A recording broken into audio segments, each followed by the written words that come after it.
Hello everyone, myself Shruti Katarmal and I am Samiksha Patil and we are from grade 9 Real Academy Dombivali branch 9th SSC batch 1 and we have prepared here two projects. One is human anatomy and second one is the atomic structure. Starting off with the human anatomy. here we have the circulation of blood. As you can see, this is the main artery that is aorta. It arises from the heart and is divided into three branches. It pumps the blood throughout the body with great force. One of its branches supplies blood to the brain and is known as cerebral artery. The artery which supplies blood to the left arm is known as subclavicle artery. Here we have the superior and inferior vena cava. These are the main veins of the body. They collect deoxygenated blood from different parts of the body and bring it to the heart for the process of oxygenation. So the superior vena cava collects the blood from the upper part of the body, that is the brain and the facial muscles, and bring it to the heart, and the inferior vena cava brings the blood from the lower part of the body, that is the abdominal region, intestine, stomach and legs, and bring it to the heart for the process of oxygenation. Arteries along with veins are responsible for the circulation of blood throughout the body. So coming to the muscles of our body. The muscles present here are the smooth muscles. The smooth muscles are present throughout the body and it has variety of functions. The smooth muscles present in the face help in the facial expressions and they are also present in the abdominal region which they help in digestion and nutrient collection. The smooth muscles are also present in the urinary system region which helps the body to get rid of the fecal matter and the toxins produced by the body which is excreted by the urinary system afterwards. Now all about muscles. Coming to the skull. The upper part of the skull is called the cranium. The cranium is made up of 8 bones which are joined together so that it does not move and it is immovable.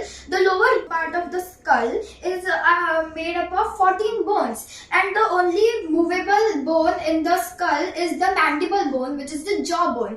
It also helps in speaking and eating. The overall function of the skull is to make up the features of our face and protect the vital organ present beneath it, which is the brain, as it is the most important organ of our body, which regulates all the systems that take place in the body. Now, coming to the rib cage, as we can see here, we have the uppermost 7 ribs which are called the true ribs. They are called the true ribs because they connect to the long flat bone in the center, which is called the sternum or the breastbone. The 8th, 9th and 10th rib are called false ribs as they do not connect to the sternum, but they connect to the 7th rib, and we can see the 11th and 12th rib are called the floating ribs as they do not connect to any of the ribs and are floating in the rib cage. The overall function of the rib cage is of protecting the vital organs beneath it, which is the heart and the lungs. So the main function of the lungs is the gaseous exchange, and the unit which are responsible for the gaseous exchange are alveoli. So alveoli are small balloon sac-like structures at the end of bronchioles where the gaseous exchange takes place, and for that to happen lungs need to be having a rich supply of blood capillaries, which is shown over here, and then the heart, of course a very vital organ of our body as it pumps the blood to all the parts of the body. Next comes the liver. The liver is a very important part for the digestive system and has a huge role in the digestive system. The food which is turned into the acidified chyme in the stomach is as acidic because of the hydrochloric acid present in the stomach, and the bile juice which is produced in the liver neutralizes the acidic chyme which helps in digestion. But that is just the side function. The main function of the liver is to break down emulsified fats into smaller particles, and also breaking down of various nutrients and proteins into smaller particles too. The bile produced by the liver is stored in the gallbladder, which, as she said, is used to neutralize the acidified chyme. Coming to the stomach, the food stays in the stomach for almost 3 hours, where it is mixed with HCl and various pancreatic enzymes, that is pancreatic juice.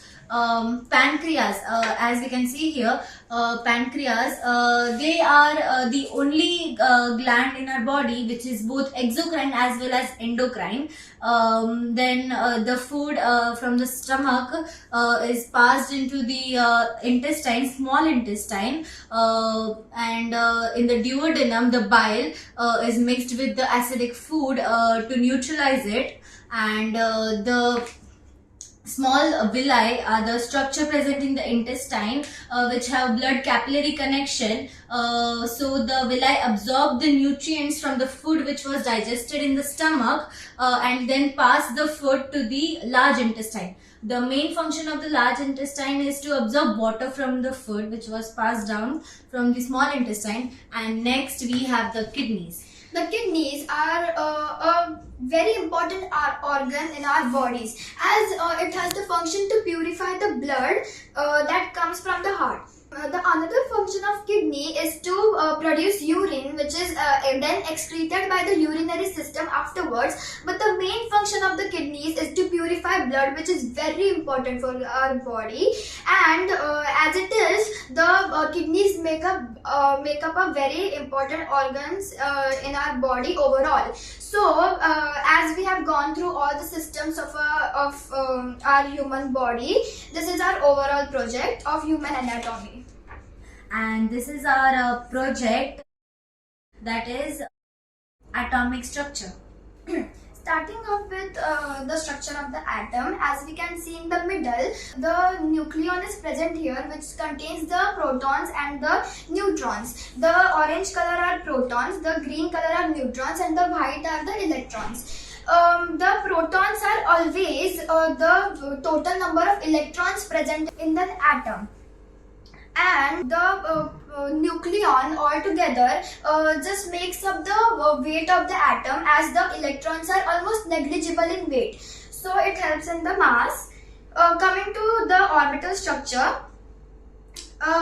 we can surrounding the nucleus, we can see 2 orbits here, which are the shells. There are a certain, in each shell there are a certain number of electrons which can be accommodated in the shells. In the first shell we can see there are only 2 electrons present, which is the maximum number of the shells which are accommodated. But in the second shell we can accommodate 8 electrons in total. But as we can see here, there are only 6 electrons, and another element with the 2 extra electrons will pass those 2 extra electrons to this element, and as they are in need of as they are both in need of a stable electronic configuration, they will form a bond, and they will have attain a noble stable configuration. Yes. Talking about the orbits, the outermost orbit in an atom is known as valence shell. During the formation of ions, the electrons are loosed and gained from the valence shell of an atom. But in certain cases, the electrons are also loosed from the second last or the orbit next to the valence orbit. In that case, the atom or the element exhibits the variable valency. For example, iron has the valency 2+ as well as 3+, that is Fe2+ and Fe3+. That shows that the iron, while forming an iron, also loses electron from its shell next to the valence shell. So that is all about the atomic structure. Thank you.